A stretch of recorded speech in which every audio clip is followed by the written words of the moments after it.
Students, आज के इस वीडियो में हम डिफरेंट मीन्स ऑफ व्हाट देखेंगे। व्हाट जो शब्द होता है वो कई बार कई शब्दों के साथ जुड़ करके आता है और जो क्लॉज हम पढ़ते हैं उन क्लॉज में इसका इस्तेमाल होता है। ये वीडियो इसलिए बनाना पड़ा क्योंकि ख़ास तौर से स्टूडेंट्स जो सिलेबस के स्ट्रक्चर होते हैं उस तक ही सीमित रह जाते हैं कि जो सिलेबस में स्ट्रक्चर दिए हैं, ग्रामर दिए, हम उसको ही पढ़ेंगे, इसके अलावा नहीं पढ़ेंगे। परंतु प्रॉब्लम कहाँ आ जाती है कि जब अनसीन पैसेज आ जाती है या ग्रामर का स्ट्रक्चर कुछ कठिन आ जाता है, कुछ हमको कॉम्प्रिहेंशन वाली बातें आती हैं, तब कुछ ऐसे वर्ड्स होते हैं जिनके बारे में हम जानते नहीं हैं या टीचर ने हमको पढ़ाया नहीं है क्योंकि वो कोर्स में नहीं था। ऐसी बहुत सी बातें हैं इंग्लिश ग्रामर में जिनको स्कूलों में नहीं पढ़ाया जाता। धीरे धीरे स्टूडेंट अपने आप आगे की क्लासों में सीख जाता है, छोड़ दिया जाता है मतलब उस चीज़ को। तो हम MP इंग्लिश क्लासेस, आप ये मान के चले कि ऐसी चीज़ों को ज़रूर आपको पढ़ाएगा, ऐसे वीडियो ज़रूर बनाएगा जो कि सिलेबस से थोड़े से अलग हैं, पर वो जानना ज़रूरी है उनके बारे में। क्योंकि हम एक बात और भी सोचते हैं कि इंग्लिश को जटिल या कठिन बना दिया गया है क्योंकि उसको जो पढ़ाने का तरीका है वो इस तरीके से पढ़ाया गया है कि नियम, रूल्स, सिद्धांत, ये जो बातें हैं उनको थोड़ा ज़्यादा गंभीरता दे दी गई, ना कि प्रैक्टिकली रूप से। लोग भूल जाते हैं कि इंग्लिश सब्जेक्ट नहीं है, इंग्लिश एक लैंग्वेज है। एक छोटा बच्चा जब माँ के पेट से आता है दुनिया में तो वो भी 6 महीने में और साल भर में बोलना सीख जाता है कोई भी लैंग्वेज उसने, जबकि कोई ट्यूशन कोचिंग नहीं ली है, कोई ग्रामर नहीं पढ़ी है, कोई स्ट्रक्चर नहीं पढ़ा है। पर अमेरिका में पैदा हुआ बच्चा अंग्रेजी बोलना सीख जाता है, अपने हिंदुस्तान में पैदा हुआ बच्चा हिंदी बोलता है। उसको कोई भी टीचर उसके सिखाता नहीं है पर वो बोल देता है। यानी कि आप ये जो इंग्लिश है आप इसको एक सब्जेक्ट के रूप में न लें, जो भी इसमें सीखने को मिलता है वो आप सीखते चलें, इसको सिलेबस के अकॉर्डिंग न चलें। चलिए, इन बातों को हम आगे के वीडियोस में आपसे शेयर करेंगे ये बातें। तो हम यहाँ देखते हैं वर्ड के कुछ डिफरेंट मीन्स। कुछ वर्ड आपको ग्रामर में जब पढ़ाए जाते हैं तो ग्रामर में कुछ वर्ड आते हैं, उनके बारे में भी थोड़ा सा बता दिया जाता है आपको। जैसे एक वर्ड होता है रिलेटिव प्रोनाउन। ये आर्टिकल्स के उसमें भी आपको बताया था जब आर्टिकल का वीडियो जारी किया था कि आर्टिकल्स में रिलेटिव प्रोनाउन के पहले द लगता है। तो रिलेटिव प्रोनाउन क्या होते हैं? तो वे प्रोनाउंस जो अपने पहले प्रयुक्त नाउन या नाउन इक्विवेलेंट से संबंध बताते हैं तथा दो सेंटेंसेस को जोड़ने का कार्य करते हैं, रिलेटिव प्रोनाउन कहलाते हैं। ये इसकी परिभाषा हुई। यानी कि आप नीचे यहाँ सेंटेंस देख रहे हैं, जैसे एक सेंटेंस है, मैं मोहन से मिला जो स्कूल से लौट रहा था। तो यहाँ देखिए ये जो शब्द जो है, जो, इसके लिए हम इसमें सेंटेंस जब बनाएंगे तो हु बनाते हैं। जो, मैं मोहन से मिला जो स्कूल से लौट रहा था। तो जो शब्द ने दो वाक्यों को जोड़ा, मैं मोहन से मिला एक वाक्य है, दूसरा है स्कूल से लौट रहा था। इन दोनों को जो कंबाइन किया है तो वो जो, जिसके लिए इंग्लिश में हु लगा हुआ है, ऐसे विच भी लगा हुआ है नीचे के सेंटेंस में, अंडरलाइन किया हुआ है। तो ये जो शब्द होते हैं इनको रिलेटिव प्रोनाउन बोला जाता है। तो अब इस बात को आप समझें, क्या लिखा हुआ है? वे प्रोनाउंस जो अपने पहले प्रयुक्त नाउन या नाउन इक्विवेलेंट से संबंध बताते हैं। आई मेट मोहन, मैं मोहन से मिला। Who was returning from school, जो स्कूल से लौट रहा था। यानी कि जो, यानी कौन लौट रहा था? मोहन। तो मोहन के लिए आगे क्या आ गया? हु। मोहन के लिए क्या आ गया? हु। ठीक है ना। तो मोहन जो है नाउन है, उस नाउन से रिलेशन बता रहा है हु। ठीक है, तो दूसरी बात हु ने दोनों वाक्यों को जोड़ा भी है, तो इसीलिए आप देखें क्या लिखा हुआ है, ये कंजंक्शन की तरह कार्य करते हैं, अतः इन्हें कनेक्टिव प्रोनाउन और कंजंक्स भी कहा जाता है। तो ये जो शब्द होते हैं who, which, that, as, but, what, ऐसे कई सेंटेंस आपको देखने को मिलेंगे, ये सभी रिलेटिव प्रोनाउन का भी काम करते हैं। तो ये आपको उदाहरण से बताया, I met Mohan who was returning from school, तो हु जो अंडरलाइन किया हुआ है ये रिलेटिव प्रोनाउन है। Rama had a book which she bought at a shop, Rama ने किताब खरीदी जो उसने दुकान से खरीदी थी। तो रमा के पास एक किताब थी जो उसने दुकान से खरीदी थी। तो इन वाक्यों में हु विच जो है वो रिलेटिव प्रोनाउन है। अब देखें एक वर्ड आता है एंटीसीडेंट।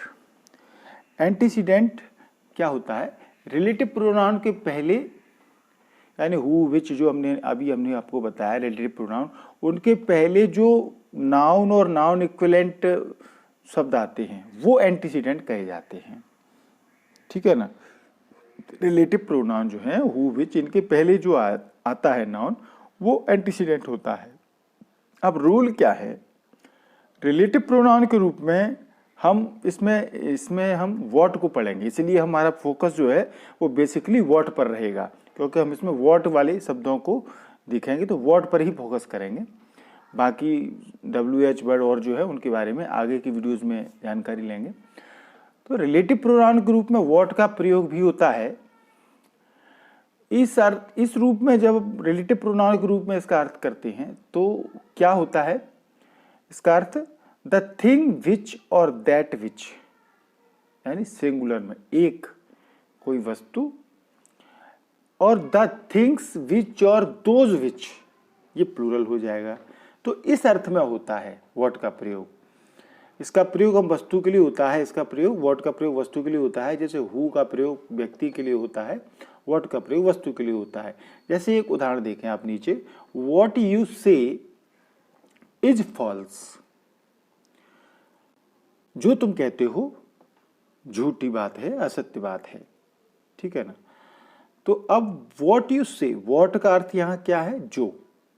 ठीक है, परंतु जो उसने बात कही वो बात क्या थी, सिंगुलर थी। वो क्या थी बात, सिंगुलर सेंस में थी, एक वचन का सेंस था उसका।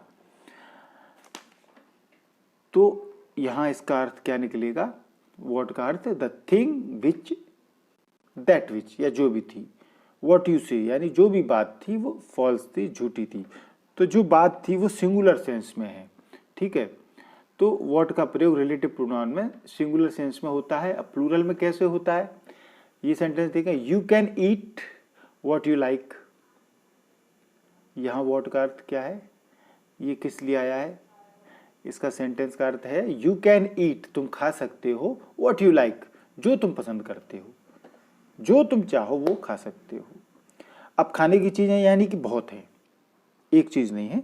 जब कोई व्यक्ति ये कह रहा है कि जो तुम पसंद करते हो वो तुम खा सकते हो, तो बहुत सी चीजों में से चॉइस करना है, यानी कि व्हाट का अर्थ यहाँ किन सी जो चीजों के लिए है, प्लूरल सेंस में है।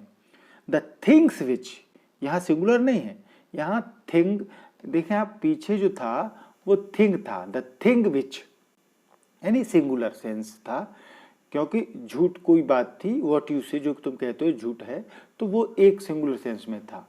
अभी व्हाट का अर्थ प्लूरल सेंस में है, द थिंग्स विच या फिर दोज विच। ठीक है, तो तुम खा सकते हो जो तुम पसंद करते हो, यहां प्लूरल सेंस है। अब देखें,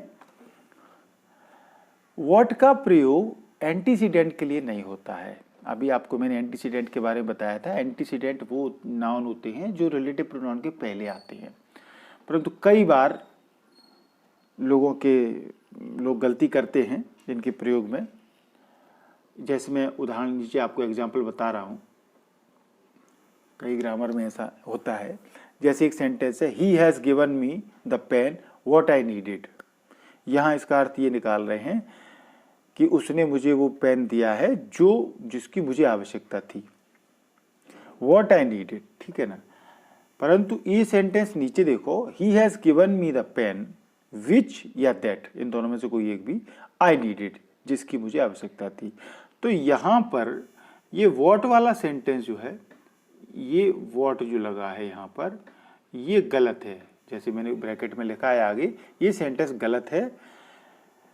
और ये नीचे वाला मैंने लिखा हुआ है राइट, यानी ये राइट है। यानी कि वॉट का प्रयोग एंटीसीडेंट के लिए नहीं होता है, ठीक है। इसकी जगह हम विच या दैट का प्रयोग करते हैं। ये बात आप अच्छे से समझ लें, क्योंकि इसमें द थिंग विच या द थिंग्स विच जो सिंगुलर या प्लूरल सेंस है, उसका अर्थ प्रेजेंट में उपस्थित रहता है, इसमें रहता है, इसलिए इसका प्रयोग नहीं करते हैं।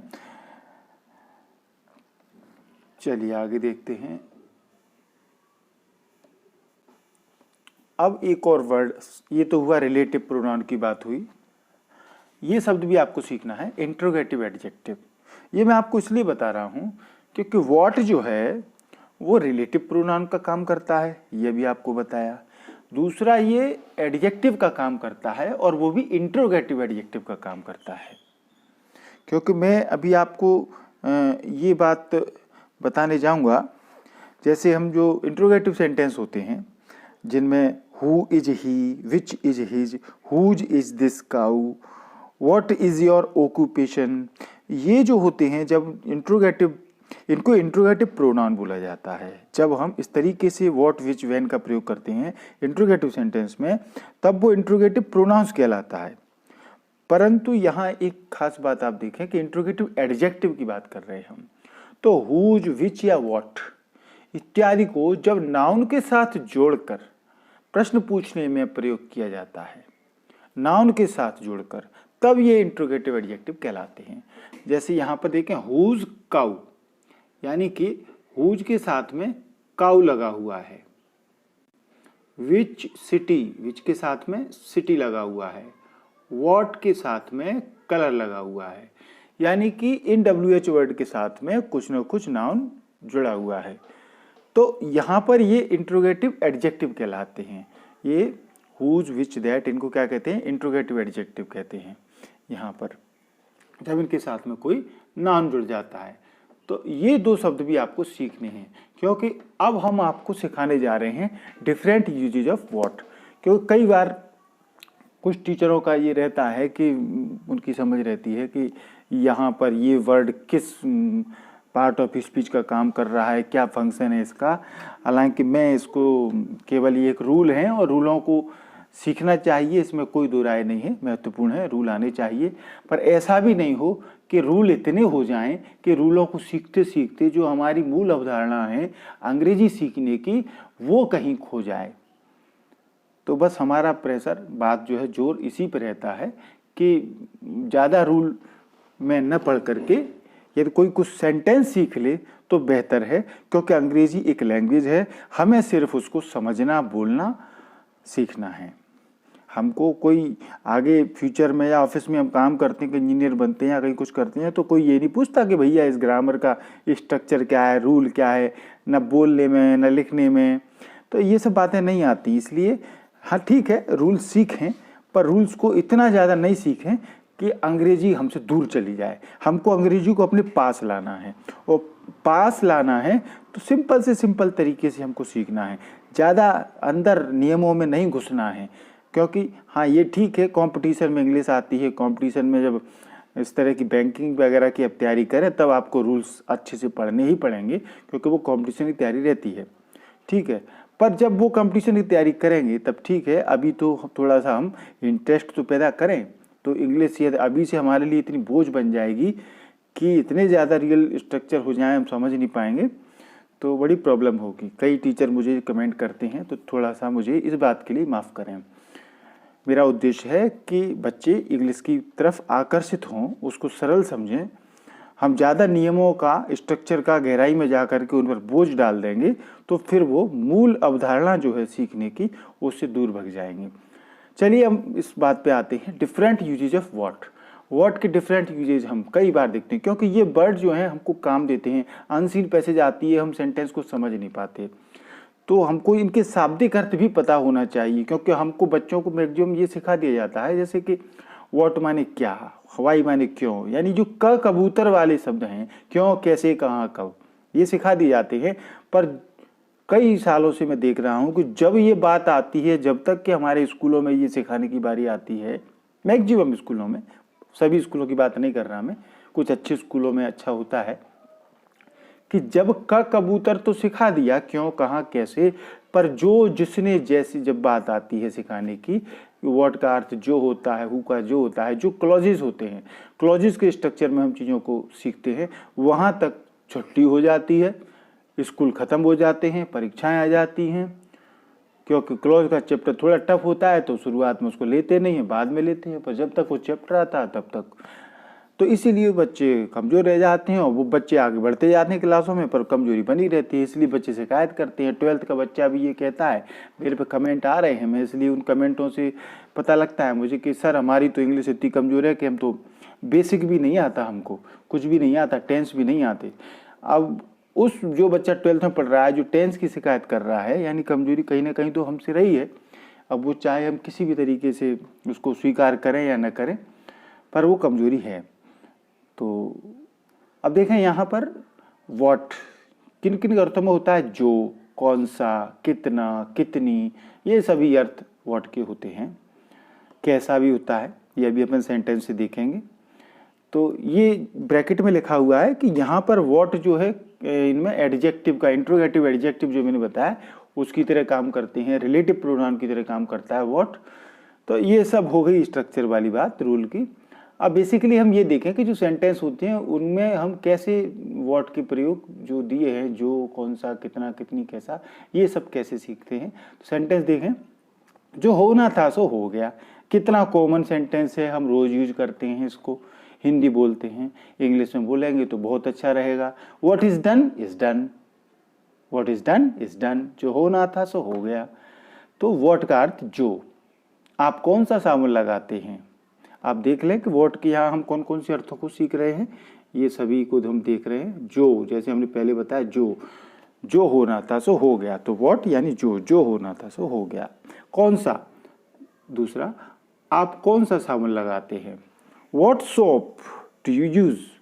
यहाँ पर ये क्वेश्चन मार्क नहीं लगा है, कभी कभी लिपि की त्रुटि हो जाती है करने में ये।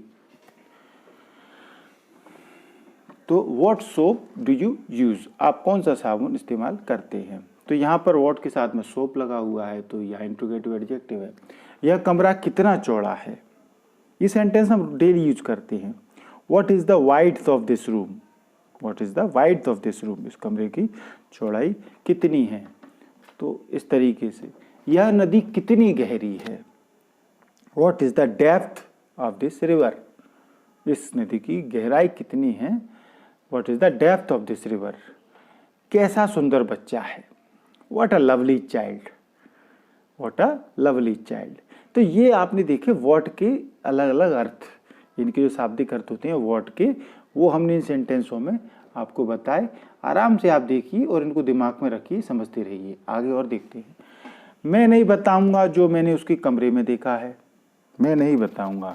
आई will not tell what I have seen in her room, मैं नहीं बताऊंगा। I will not tell what I have seen in her room. जो, तो जो व्हाट के लिए जो आ गया, ठीक है। अब एक नया स्ट्रक्चर हम देख रहे हैं, इसमें दिख रहा है व्हाट डॉट डॉट लाइक। ये सेंटेंसेस में उपयोग में आता है और इसका अर्थ होता है कैसा, कैसी। जैसे सेंटेंस हम देख रहे हैं आगे, तुम्हारा नया घर कैसा है, तुम्हारा नया घर कैसा है। तो what is your new house like. तो यहाँ व्हाट हमने शुरू में लिया, लाइक को हमने लास्ट में जोड़ दिया है। तो ऐसे स्ट्रक्चर सेंटेंस आपको बोलना बनाना सीखना पड़ेगा। खुद भी आप 10-20 सेंटेंस बना करके प्रैक्टिस करें, शब्द बदल लें। तुम्हारा नया घर कैसा है, तो घर की जगह आप बोल दें तुम्हारा नया रेडियो कैसा है, तुम्हारी नई टीवी कैसी है, तुम्हारा नया मोबाइल कैसा है। ये जनरली हम बोलते ही हैं। तो आप एक बार इनको बोल लेंगे, 10-20 सेंटेंस आप लिखेंगे, कॉपी पर राइट डाउन करेंगे, प्रैक्टिस करेंगे, जल्दी सीख जाएंगे इन स्ट्रक्चर को, व्हाट लाइक को। तुम्हारी नई कार कैसी है, what is your new car like.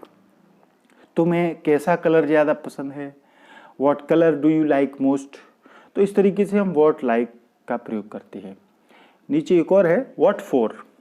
What for किस लिए, क्यों, किस कार्य के वास्ते, ये इसका अर्थ होता है।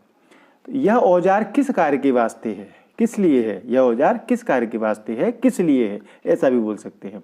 तो what is this tool for, what is this tool for, तो व्हाट आ गया, फॉर बाद में लग गया। तुम यह किस लिए, क्यों कर रहे हो, किस लिए कर रहे हो, क्यों कर रहे हो। Why are you doing this for, why are you doing this for, for बाद में लगा। तो ये स्ट्रक्चर आप प्रैक्टिस करते रहें, छोटे छोटे इसलिए आपको बताए जा रहे हैं। व्हाट टाइम कितने बजे, आप कितने बजे ऑफिस जाते हैं। What time do you go to office. अब इसकी जगह कई सेंटेंस आप बनाइए। आप कितने बजे स्कूल जाते हैं, आप कितने बजे ट्यूशन जाते हैं, कितने बजे मेले जाते हैं, जो भी है आपको केवल ये व्हाट टाइम जो है स्ट्रक्चर उसको सीखना है। बाकी आप प्रैक्टिस कीजिए सेंटेंस बना करके, तो आने लगेंगे और आपके यूज में आने लगेंगे ये बोलने में। अगला है व्हाट काइंड ऑफ। ये बहुत कॉमन वर्ड है, किस तरह का या किस प्रकार का इसका अर्थ होता है। तुम्हें किस तरह का संगीत पसंद है। What kind of music do you like, आप किस तरह की फिल्म देखना पसंद करते हैं। What kind of film do you like to watch. ऐसे सेंटेंस हम डेली यूज करते हैं। अगला है व्हाट विथ, कुछ तो महंगाई के कारण लोग परेशानी में हैं।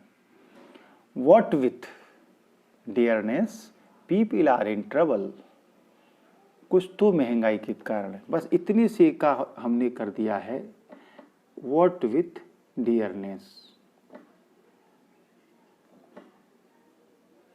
ये व्हाट विथ डियरनेस। नीचे देखें, कुछ तो मौसम और खराब टांग के कारण मैं हफ्तों से बाहर नहीं गया हूं। जनरली ऐसी सेंटेंस हम बोलते हैं, यूज करते हैं। तो यहां पर इस वर्ड को हम देख रहे हैं कुछ तो, व्हाट विथ। अब जो कारण है, क्या है कारण, the weather and my bad leg, I haven't been out for weeks, मैं हफ्तों से बाहर नहीं गया हूं। तो कुछ तो, ये जो शब्द है इसके लिए हम व्हाट विथ का यूज करते हैं। अगला है व्हाट अबाउट, क्या हुआ। ये भी बहुत कॉमन है। तुम्हारे विदेश जाने के बारे में क्या हुआ भाई। What about your going abroad, तुम्हारे नए घर के बारे में क्या हुआ। What about your new house. तो ऐसे सेंटेंस आप खूब सीखें, लिखें अलग अलग तरीके से, जल्दी सीख जाएंगे। एंड व्हाट नॉट, एक ये है, और क्या नहीं। एंड व्हाट नॉट, और क्या नहीं। वह अंग्रेजी, हिंदी, उर्दू, गुजराती और क्या नहीं जानता। He knows English, Hindi, Urdu, Gujarati and what not, और क्या नहीं जानता। यानी उसके अंदर इतनी क्षमता है, वो सब जानता है, क्या नहीं जानता। एंड व्हाट नॉट, वह बाइक, कार, बस चलाना और क्या नहीं जानता। He knows to drive bike, car, bus and what not. मेरे पास कार है, बंगला है, शानदार ऑफिस है और क्या नहीं है। I have a car, bungalow, well furnished office and what not. तो इस तरीके से हम व्हाट के डिफरेंट यूज सीख रहे हैं, व्हाट के क्या क्या वर्ड होते हैं अलग अलग। तो एंड व्हाट नॉट, इस तरह के आप सेंटेंस बना करके, ये मैंने आपको सैंपल दे दिए हैं सिखाने के लिए, बताने के लिए। इस तरह के कई सेंटेंस आप बनाएं, सोचें अपने मन से और उनकी इंग्लिश करें, जल्दी सीख जाएंगे। व्हाट्स व्हाट, क्या जरूरी है। व्हाट्स व्हाट, क्या जरूरी है। नो व्हाट्स व्हाट, अच्छे बुरे का भेद समझना। ये देखें सेंटेंस, वह जानती है क्या जरूरी है। इसका मतलब क्या सही है, क्या सही नहीं है, वो जानती है, वह जानती है क्या जरूरी है। She knows what's what. कई लोग कहते हैं ना कि भैया उसको समझाओ, वो अच्छा काम नहीं कर रहा है, वो अच्छा काम नहीं कर रही है, उसको कुछ नहीं पता है, उसको कुछ भी आता जाता नहीं है। तो आप क्या, कोई भी क्या बोलेगा तो फिर जो आपको जानता है, वह जानती है क्या जरूरी है। She knows what's what. तो यहाँ इसका मतलब होता है what things are useful, important, etc, यानी कौन सी चीजें उपयोगी हैं, महत्वपूर्ण है, वो जानती है। तुम्हें जरूर अच्छे बुरे का भी समझना चाहिए था। तुम्हें जरूर अच्छे बुरे का भी समझना चाहिए था। यानी यहाँ भी से मतलब है भेदभाव, समझना चाहिए था, अच्छी बुरी की बातों को समझना चाहिए था। You must have common sense to know what's what, what's what. अगला है व्हाट इफ या व्हाट वुड हैपन इफ। क्या होगा यदि, इसका अर्थ होता है क्या होगा यदि। क्या होगा यदि अभी तुम वहां नहीं जाते हो। What if you don't go there now. What if you don't go there now. क्या होगा यदि तुम परीक्षा में सफल नहीं होते हो। What would happen if you don't pass in the exam. क्या होगा यदि तुम शादी नहीं करती हो। What would happen if you don't marry. क्या होगा यदि तुम डॉक्टर नहीं बनते हो। What if you don't become a doctor. तो हम यहां पर व्हाट इफ या व्हाट वुड हैपन इफ इसका इस्तेमाल देख रहे हैं। क्या होगा यदि तुम घर नहीं जाते हो। What if you don't go to home. क्या होगा यदि तुम सड़क के नियमों का पालन नहीं करते हो। What if you don't follow the rules of the road. तो ये वर्ड का एक स्ट्रक्चर हुआ। अब आपको होमवर्क दे रहे हैं, कुछ सेंटेंस लिख रहे हैं हम सैंपल के रूप में, आप इनको बनाएं और इस तरह की कई सेंटेंस आप घर पर प्रैक्टिस करें। ये मैंने आपको 8-10 स्ट्रक्चर बताए हैं। जितना ज़्यादा प्रैक्टिस करेंगे, सेंटेंस बनाएंगे, जल्दी ही सीख जाएंगे इन शब्दों का प्रयोग। जितना ज़्यादा सीखेंगे आपकी कॉम्प्रिहेंशन, आपकी अनसीन पैसेज सब अच्छी होती जाएंगी। तो ये सेंटेंस मैं जल्दी से बोल देता हूँ, राइट डाउन करें। पहला है मैं नहीं बताऊंगा जो मैंने उससे कहा। दूसरा, आप कौन सा परफ्यूम लगाते हैं। तीसरा, यह हथियार किस लिए है। चौथा, यह नदी कितनी गहरी है। पांचवा, तुम्हें किस तरह के गाने पसंद हैं। अगला छठवा, कुछ तो गर्मी के कारण लोग परेशानी में हैं। सातवां, तुम्हारे कॉलेज जाने के बारे में क्या हुआ। आठवां, वह लिखना पढ़ना बोलना और क्या नहीं जानता। नवां, तुम कितने बजे कोचिंग जाती हो। 10वां, उसे अच्छे बुरे का भेद समझना चाहिए था। कोई काम हमको करना चाहिए था, इसके लिए हम शुड हैव लगाते हैं, और जरूर करना चाहिए था तो मस्ट हैव का प्रयोग करते हैं। शुड हैव और मस्ट हैव ये हम आपको आगे बताएंगे मॉडल्स के स्ट्रक्चर में। आगे के वीडियो में आपको महत्वपूर्ण शब्द बताने वाला हूं मैं, और वो शब्द होंगे आपकी स्क्रीन के सामने हैं। Whatever, whatsoever, however, whichever, whoever, whomever, whenever, wherever, ever वाले शब्द ये जरूर सीखें आप। एवर वाले शब्द बहुत काम के हैं, हम डेली यूज करते हैं, ठीक है ना। तो इंतजार कीजिए, और उससे पहले आपने यदि MP इंग्लिश क्लासेस को सब्सक्राइब नहीं किया है तो जल्दी से सब्सक्राइब कीजिए। सब्सक्राइब नीचे लिखा हुआ है, इसको आप टच करेंगे, आपको बेल आइकॉन बगल में होगा, आप बेल आइकॉन दबाएंगे, 3 ऑप्शन आएंगे। 3 ऑप्शन में यदि आप ऑल का दबाएंगे तो ऑल का दबाने पर आपको मेरे सारे वीडियो आपके नोटिफिकेशन में, मोबाइल में, जीमेल के इनबॉक्स में पहुंच जाएंगे। तो जल्दी से MP इंग्लिश क्लासेस को आप सब्सक्राइब करें। वीडियो अच्छा लगा हो तो लाइक भी दबाएं, ये थंब इंप्रेशन रहता है, इसको आप दबाएंगे तो ये लाइक हो जाएगा वीडियो। ये शेयर है, यदि इसको करेंगे तो आप दोस्तों को शेयर कर देंगे। और ये डाउनलोड है, यदि इसको डाउनलोड करेंगे तो ये वीडियो डाउनलोड हो जाएगा। फिर इसके बाद आप ऑफलाइन भी इस वीडियो को देख सकते हैं बिना नेट के। तो आपको ये वीडियो अच्छा लगा हो तो इस वीडियो को लाइक और शेयर करें। Thank you.